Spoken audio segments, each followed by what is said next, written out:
հարկը իջեցված է, դա անուղղակի օգնություն է, փաստորեն Հայաստանը չի վճարելու գրեթե կես միլիարդ դոլար որպես վաճառքի հարկ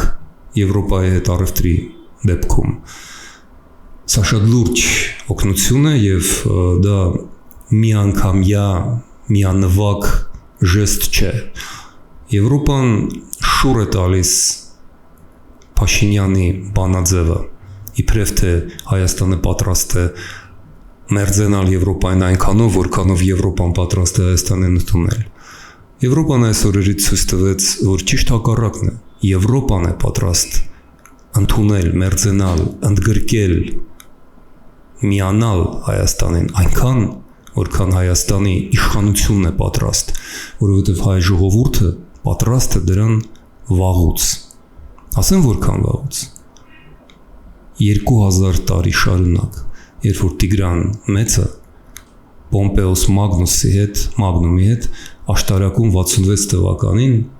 Քրիստոսից առաջ կնքեց հատուկ պայմանագիր, որը կոչվում էր հայկական թագավորության եւ Հռոմի հանրապետության միջև բարեկամության եւ դաշինքի մասին համաձայնագիր։